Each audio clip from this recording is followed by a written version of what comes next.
We have Karen. Karen's Hi, in Karen. the. All One of right. the Uh, you want to go All right, ahead with the disclaimer, Tig, and then I'll introduce our guest? absolutely. Why don't we get started? First off, I think we're finally live. All right, hello everyone. I want to welcome you all to Mind Haven, another beautiful Sunday. We have our quick disclaimer for what we're going to do today. Mind Haven is a podcast and weekly roundtable discussion that provides a safe space for real mental health conversations by people with lived experience. We are not trained professionals. We discuss our stories and current events and build community and solidarity.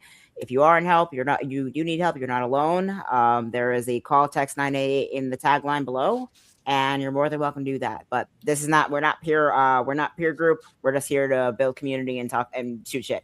So let's get started, shall we?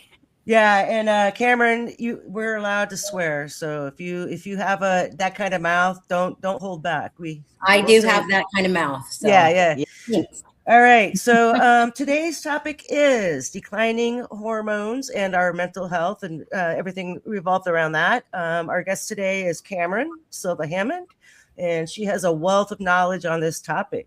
So with that, we'll let Cameron kind of take the floor, and we'll chime in when we want to. Okay, well, thank you. Thanks for having me. I appreciate it. And I think this is a great idea for this Substack, and I'm really proud of you guys for doing that, Thank pulling you. it together. It's wonderful. So yeah, I'm Cameron or Cam, and I have become extremely passionate about hormones out of absolute necessity. No one had ever mentioned my hormones my entire life. Um, I think in hindsight, I probably had PMDD since I was, started my period, but no one had ever mentioned it to me. I'd never even heard of that. I was just thrown antidepressants since I was like in my early 20s. And they would work sometimes, but sometimes they didn't work at all and they couldn't really understand, but they would just keep prescribing them. And so I would just take it. And in my mid 40s to late 40s, I was feeling a little off. My periods were really erratic. It went to like every 3 months. And I had talked to some friends about it, and someone told me about a hormone specialist, and I thought, oh, okay, well, I'll go check her out.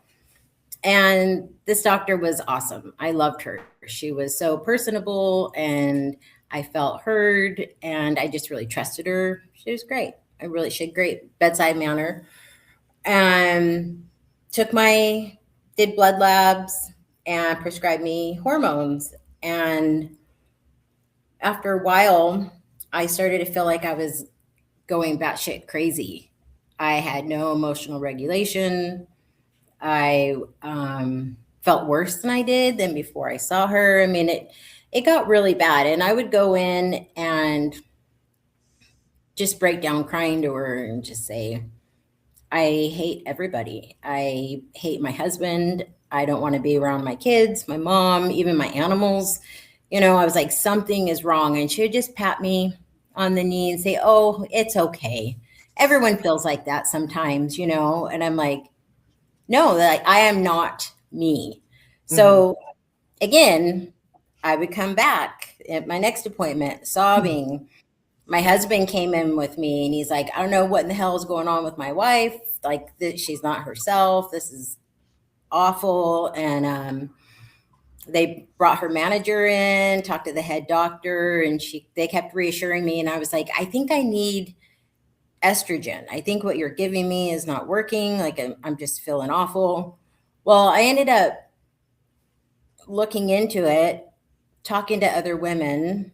I learned how to read my blood labs, and they had me to like an 18-year-old male's testosterone. Hmm. And I had zero estradiol, which is the strongest of our estrogens. And it was plummeting. She had me on such a low level of oral estradiol. And anyways, the combination was just awful for me. And so that's why I became so passionate about it. And I started talking to women, listening to women, really listening to everyone's different stories, and taking notes. I started learning everything I could. And I pretty much have been completely obsessed with learning everything that has to do with women's bodies and declining hormones. And I've talked to thousands and thousands of women. I talk to women all the time on support groups. And I did find a new doctor, telemedicine, and I told them my story. We did some new labs, and I said, okay, this is what I think I need. And they completely agreed.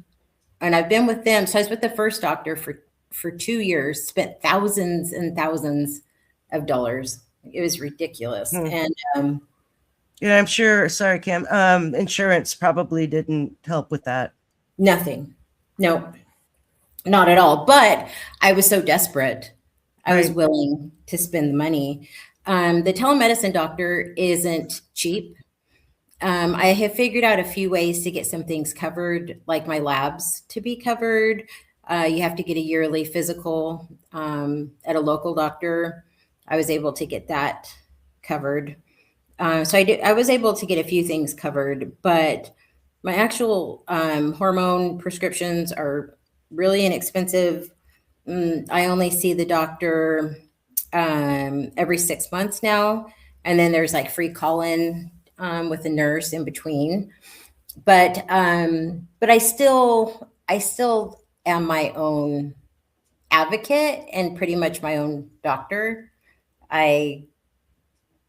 If something goes weird, which I've had things go really weird recently, and yeah, it's crazy to me how much we as women have to, or if you're born female, that you have to self-advocate.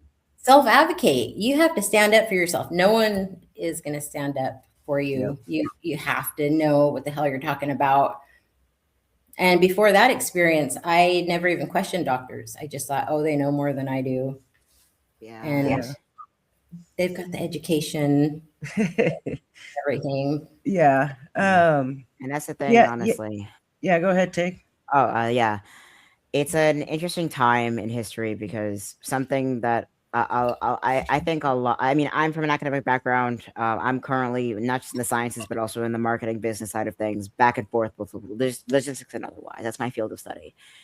And what I'm noticing is that, especially in recent years, there is a significant overlap of people treating science kind of the same way you would treat like some kind of a ritual, essentially.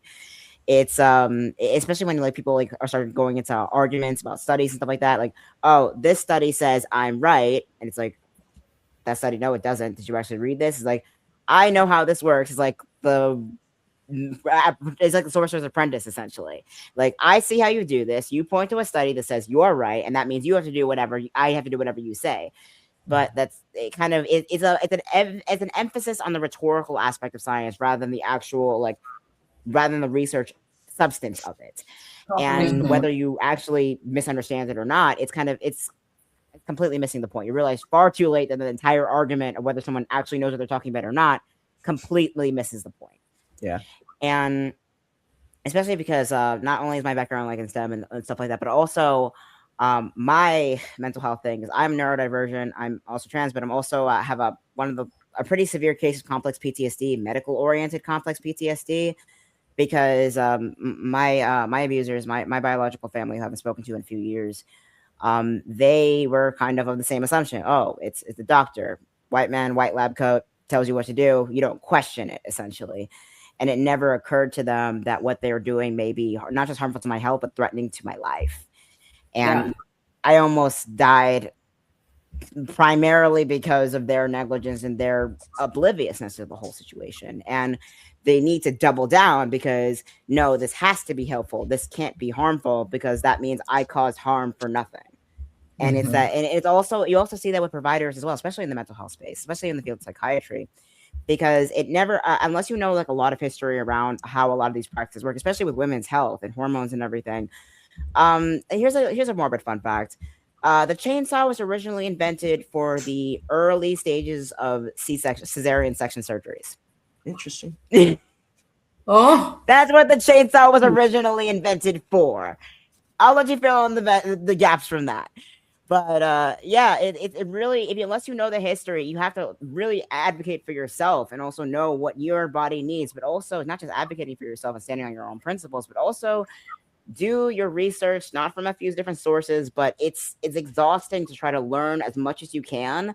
So in the event you meet a provider that may or may not have your best interest at heart, regardless of whether they mean to or not, it's a very tumultuous thing. It's a very scary thing, but it's also a kind of a hopeful time as well, because there's a lot of awareness, not just mental health, but also towards hormones, how that impacts everything, how the brain and impacts everything in your body. It's an exciting time in terms of research, but it's also kind of a scary time because we realize how much damage has actually been caused. yeah. I'm honestly curious to what your experience with that is, especially because you've talked with a lot of other women in various support groups. How have their experiences been? I'm sure you've heard your fair share of horror stories. Yeah, it's crazy. And also because, you brought up CPTSD, neurodivergence. Both of those have a lot to do with the way that your body processes hormones. And I too have CPTSD, and I do have ADHD that was diagnosed later in life. And I wasn't processing progesterone like another person would, all the studies, everything I've read. And so I started diving into that myself. And yeah, like your body just processes them differently for some reason. Or if you're on the spectrum, the autism spectrum as well, it can affect the way you process hormones. So that was really eye-opening. And it's crazy that, okay, I went to a gynecologist. I had to have a vaginal ultrasound done, which obviously I can't have done by my telemedicine. So I got a referral for someone local. And I went in, and the first thing he said was, I need to be honest with you. I know nothing about hormones or menopause. He's a perimenopause or menopause, and he's a gynecologist. He's been around for a long time. And I started telling him the things that I learned, and he's like, you know infinitely more than I do. In fact, if you want to send me anything that you think I should know or read, I'm open to it. He said, but I am not your hormone guy. And I said, well, I need to have some labs run. And he said, I don't even know what to look for. And I said, but I know what to look for. I know how to read the labs. And he said, all right, we'll order them right now. And had his nurse come in and take my blood. So I was grateful for his honesty. Sure. Yeah, that honesty and that humility is important. That's a green flag. Yes. But also frightening. This man, and he kept telling me over and over and over during my appointment, well, I can take out your uterus. I'd be happy to do a hysterectomy if you want to go towards a hysterectomy. And I'm like, dude, if I don't need to get a hysterectomy, I don't want one. If I need one, of course, if it's going to hurt me, get it out. But I don't want surgery if it's unnecessary. And it wasn't necessary. I ended up knowing that it was hormones, and I figured it out. And it's because of the PTSD and the ADHD that I was processing differently, and I had to shift things around. But I did that all on my own. There's only like, I think 7% of gynecologists feel confident in their knowledge of declining hormones. It is. You would think a gynecologist would know.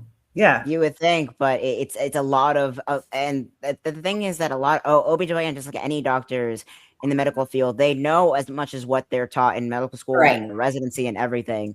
But if you've been around for the last 30 years, the last 5 years alone has shifted the entire field dramatically.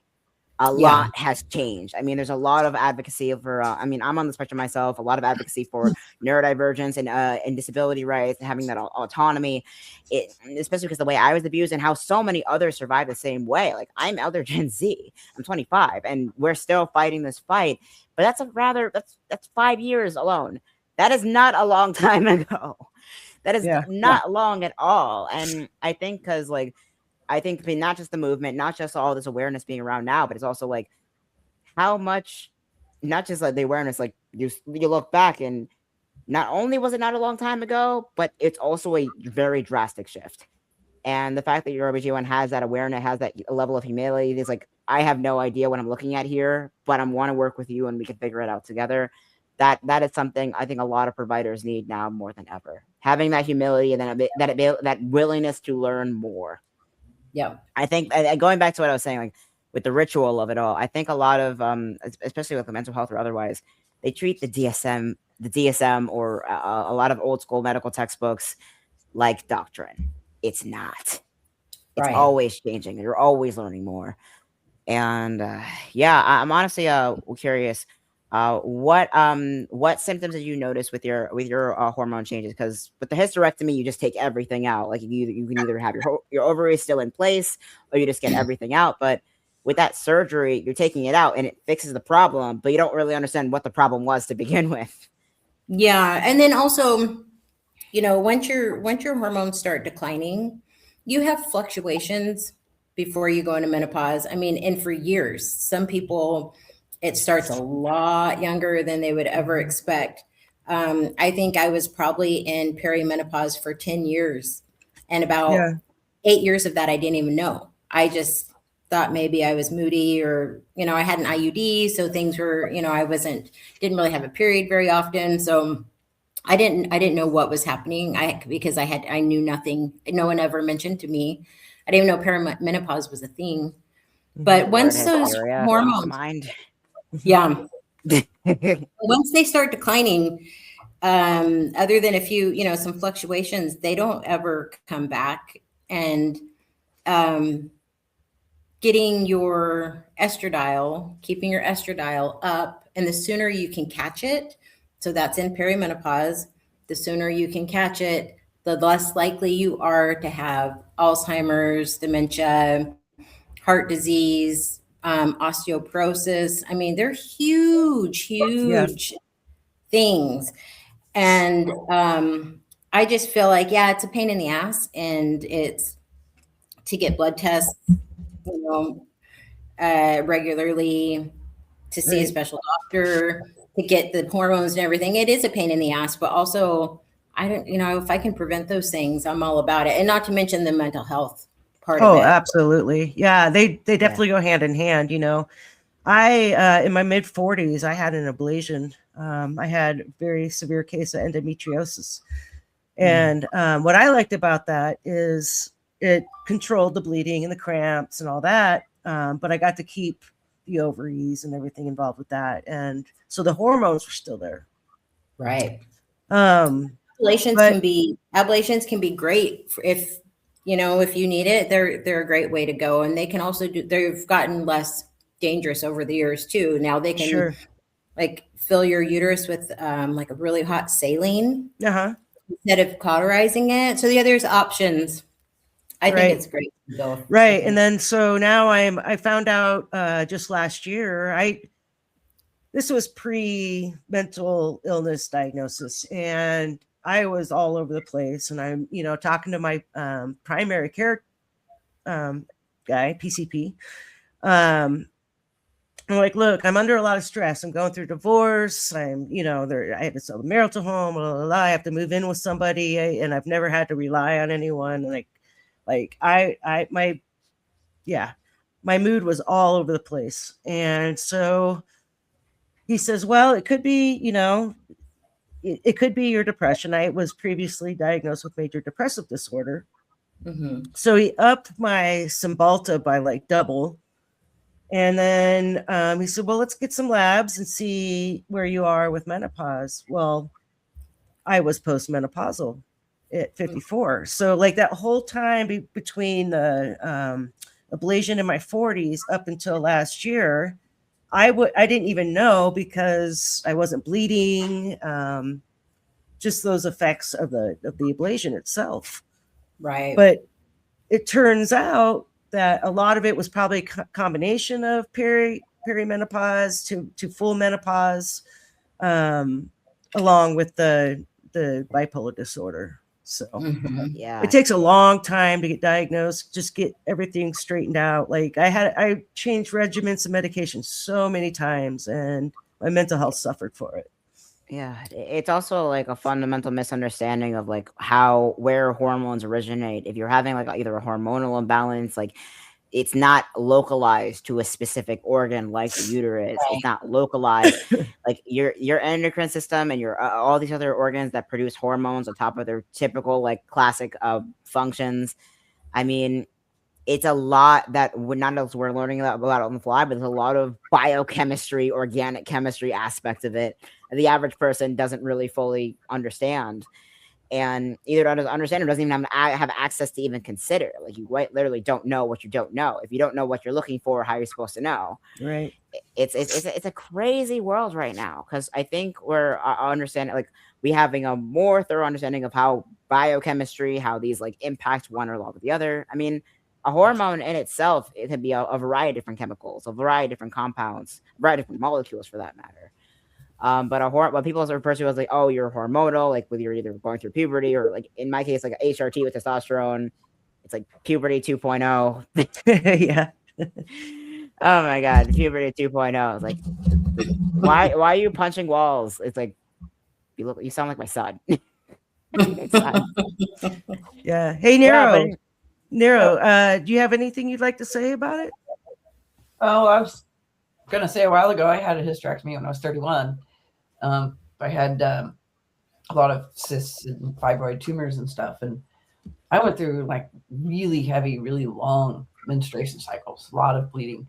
That I used to donate plasma to supplement my income. I was a college student and whatnot. Then I would get deferred because I had low hematocrit. And it was a woman who ended up asking me like about my menstruation. I was like, well, this. So it would go on for at least 9 days, most of that bleeding heavily. So that's not normal at all. But I had been, and I get really bad cramps. Sometimes I'd like puke and pass out from them. And I had begged doctors in my like mid-20s to like give me a hysterectomy. I didn't want that anymore. Like it made me sick so much that it affected my regular life.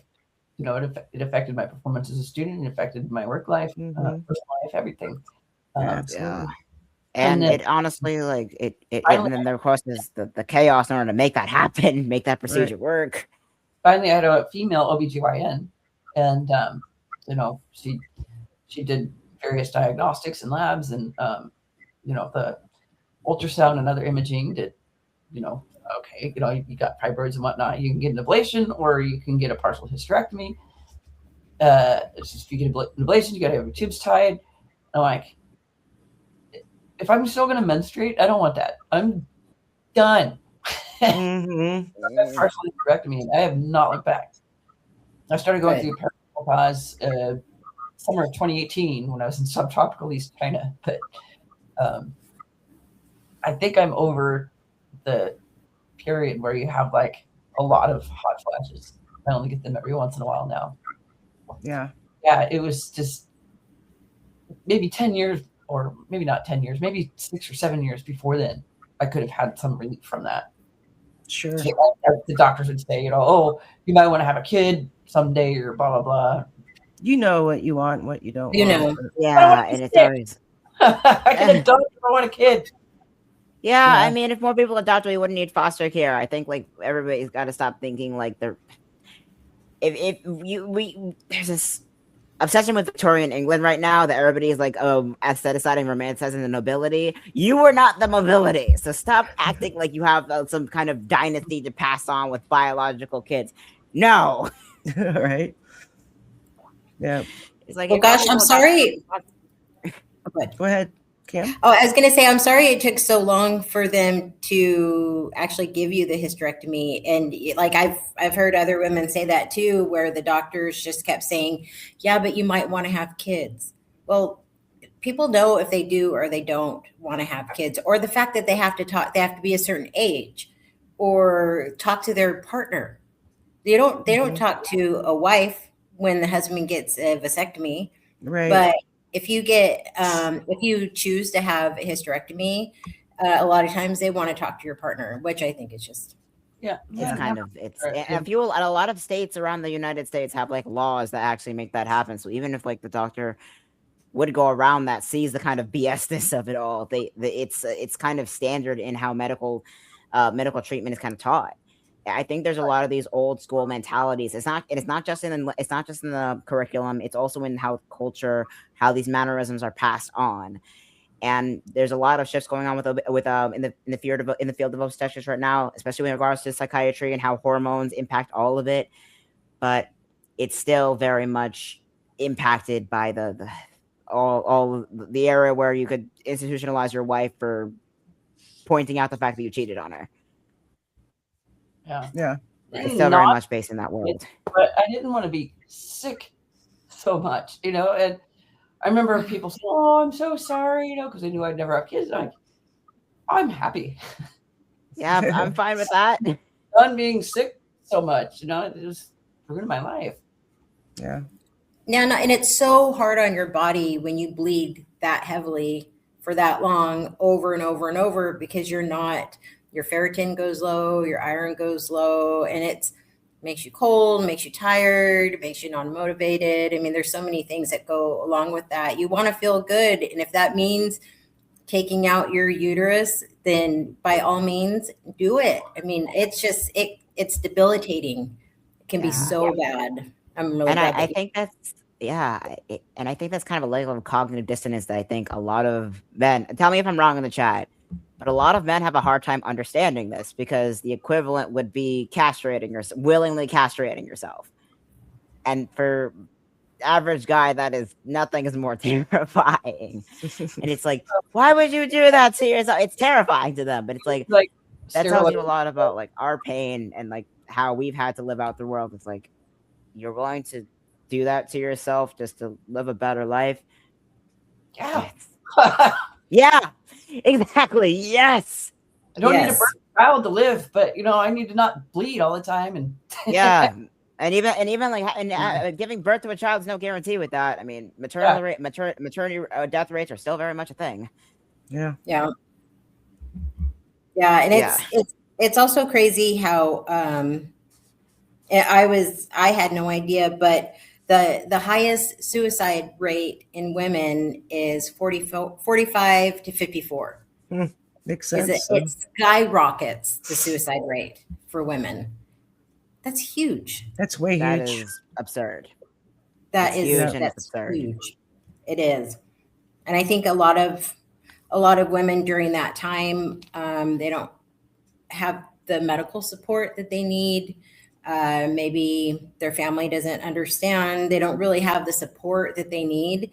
They feel like they're going crazy and they don't understand, and they feel out of control. They're out of control of their bodies. And it's just, and that's another huge driving factor for why I continue to talk to so many women. I'm on my support groups a lot, kind of obsessively a lot. I've kind of toned it down a little bit. I've been focusing on other things, but that has been a huge thing that I've done consistently for the last few years. That's what I'm always doing. If I can help one person feel less alone in this, feel like they're not going crazy.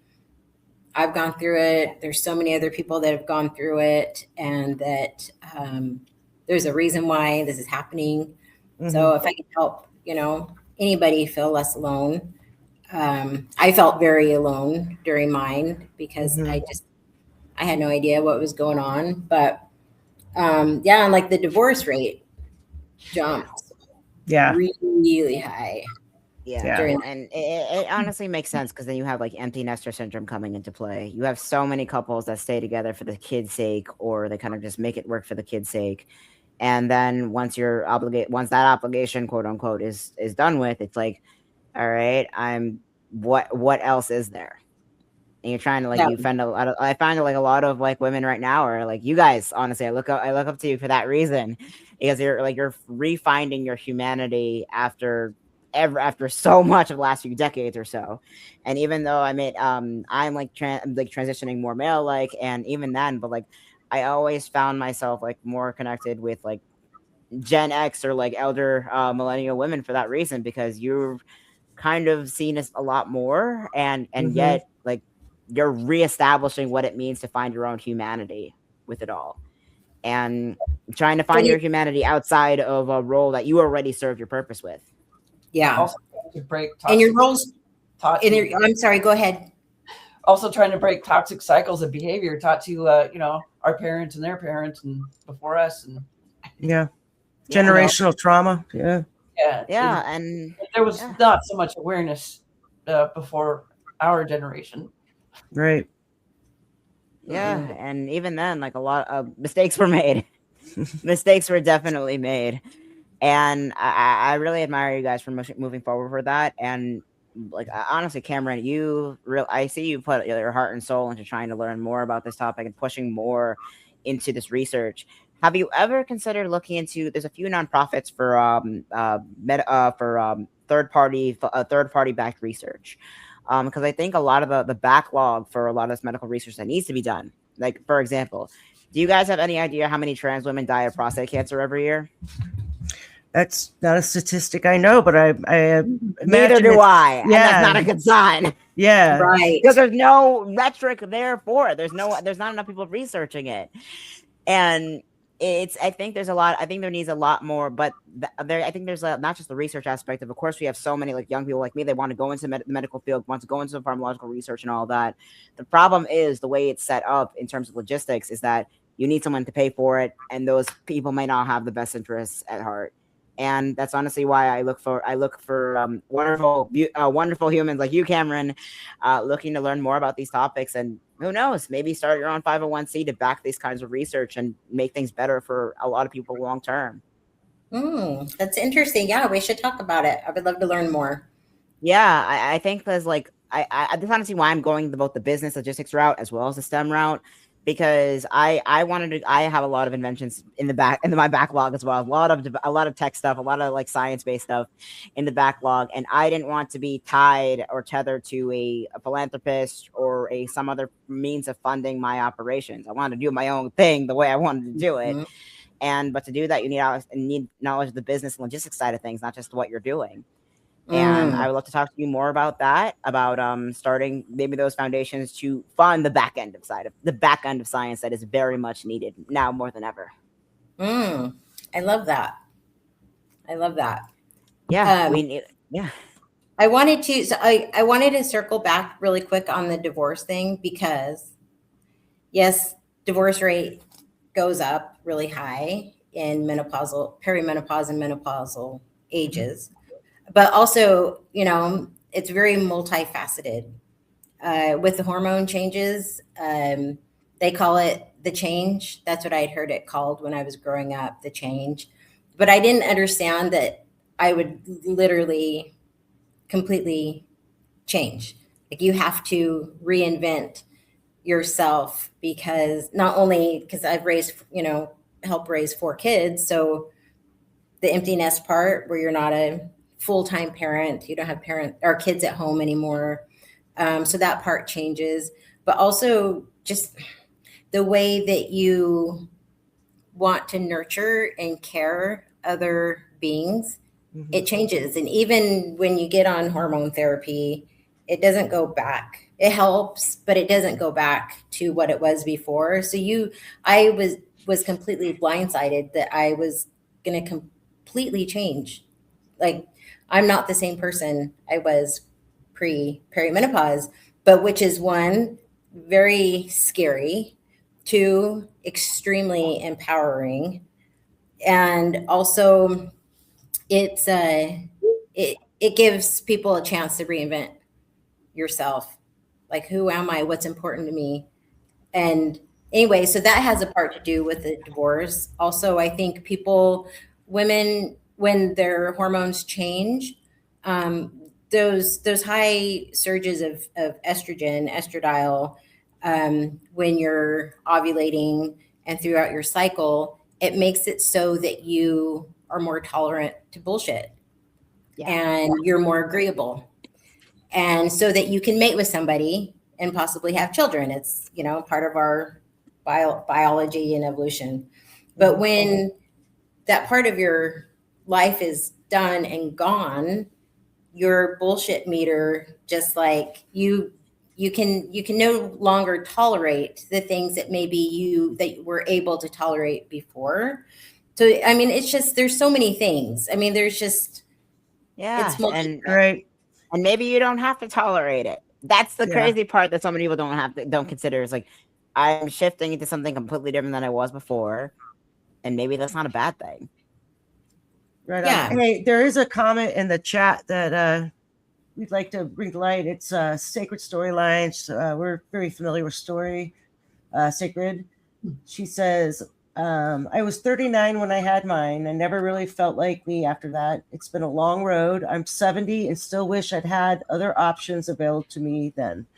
So, you know, it's come a long way. And, you know, Cameron, hats off to you for really putting your heart and soul out there and helping a lot of women in this. Because, like you said, like we really were blind to hormonal and how it affects us, you know.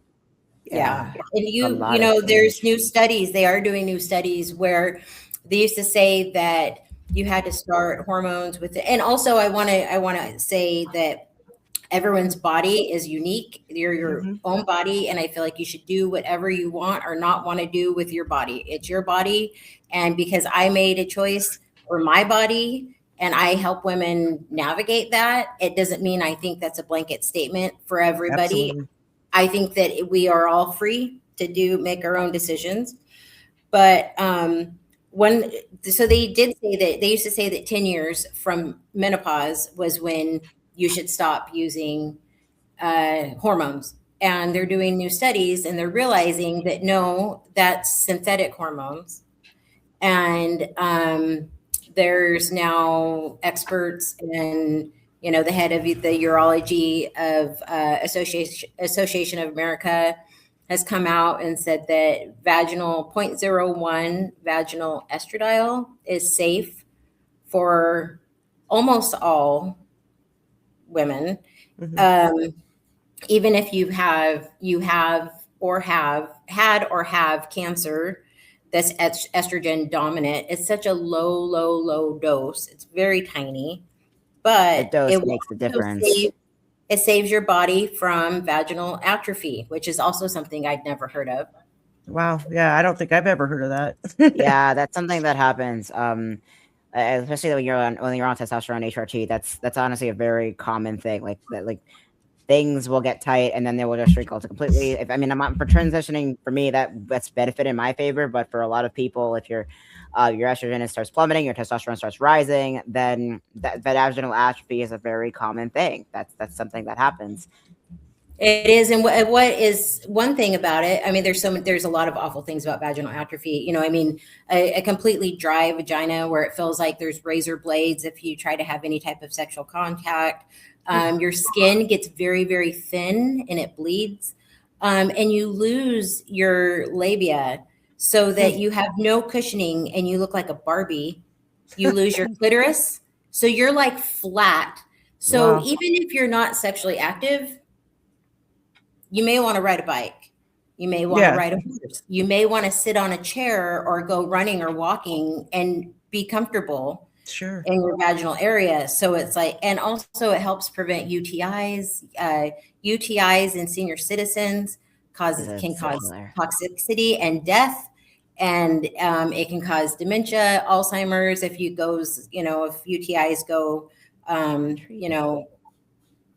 not if you don't get medication for it. And it's just, so anyways, 0.01% vaginal estradiol is super cheap.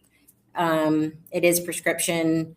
That's a big one that it's like, even if people don't want to take the hormone trio, testosterone, estradiol, and progesterone, if they just want vaginal relief and to keep their, that whole area healthy, it helps prevent incontinence too.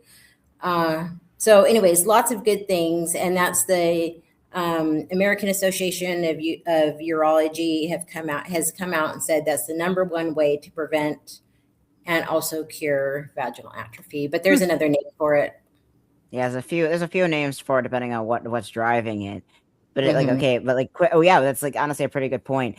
And this is this is urology. It's not exclusive to just women. I think I Mhm. think there's some people refer to like hormones, they use it either to dismiss like moodiness or something, or either like a situation that they don't really want to deal with, like social, emotional, that kind of thing. But also, there is a factor with this regarding hormones that affects men as well that has not been addressed. But even so, you have with all this new research being poured into how premenopause and postmenopause, how that affects all those cycles. You also have new developments in men's care as well. I mean, they just released a new form of birth control, like a temporary vasectomy, essentially. Is a little gel thing you inject into the piping that's snipped during the vasectomy. So it's not permanent. It's everlasting, but it's temporary. But it blocks sperm from coming in, and it's still a vasectomy. Only it's not permanent and it's not as invasive. And so this research is pretty important for humans as a whole, regardless of what you got going on downstairs or what you identify with. Right. And I think that's important to highlight, and especially with like shifting hormones, like how that changes it all comes like healthcare is a human right. Healthcare is just human, regardless of what you got going to search, regardless of how you identify. Healthcare is a human right, plain and simple, and it comes in a lot of different forms. And I think that's something that needs to be respected, regardless. Yeah, absolutely. And they if there's a lot of doctors even today who will not prescribe testosterone to women. Well, it's not FDA approved, but women have more testosterone than they do in their bodies, and they do estrogen Mm-hmm. in their heyday. It's the levels are measured differently, so it looks like you have more estrogen. But if you were to convert the units, you actually have more testosterone. And a lot of doctors will not prescribe it unless you tell them you have a low libido. They don't want your husband to be unhappy or your partner to be unhappy, and they'll give you testosterone. Where it's like, well, what about your muscle health, your bone health, your brain health? Testosterone Yeah. helps with those things. It's not just for sex.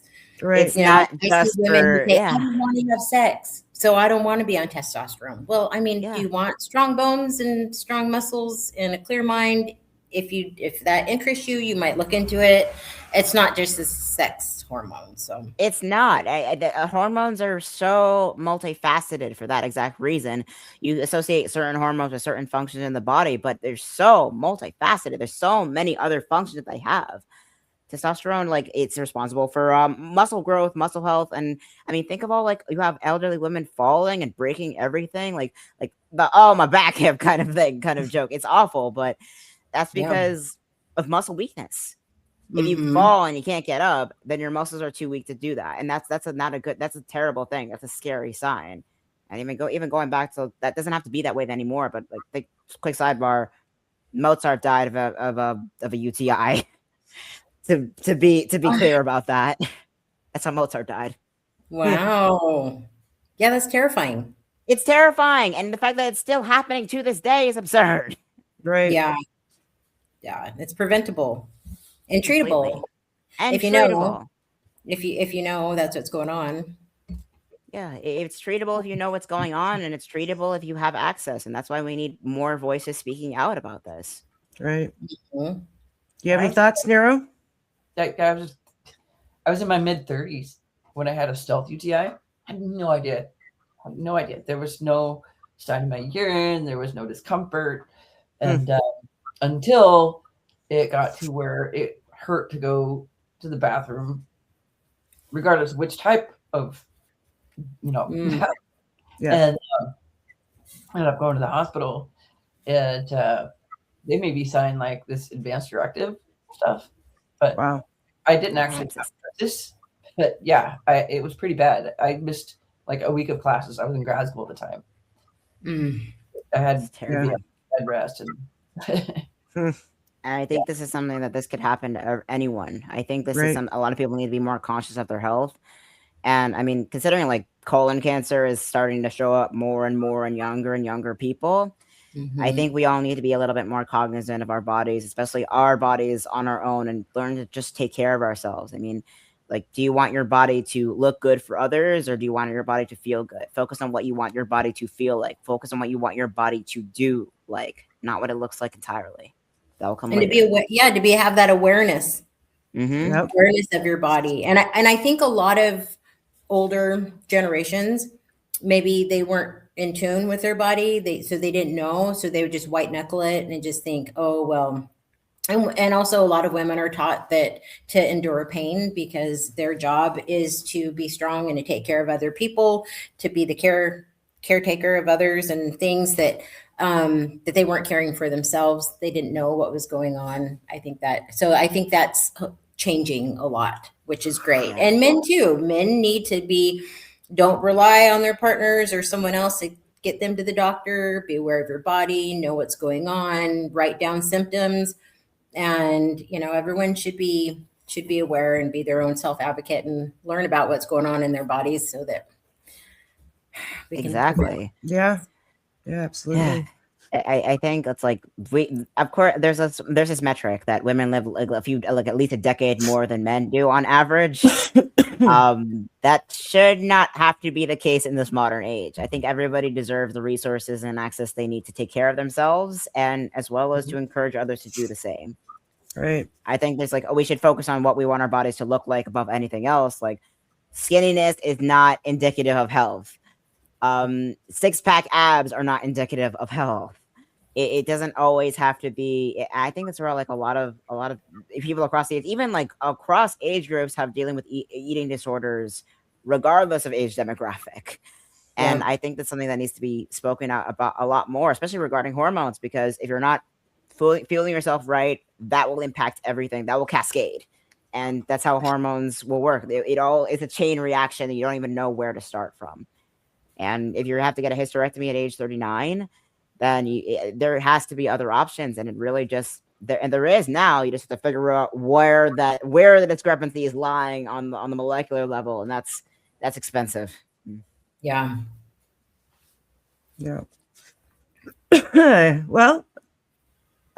we have anything else? I mean, we covered that topic quite fully. Yeah, this is great. I love this one.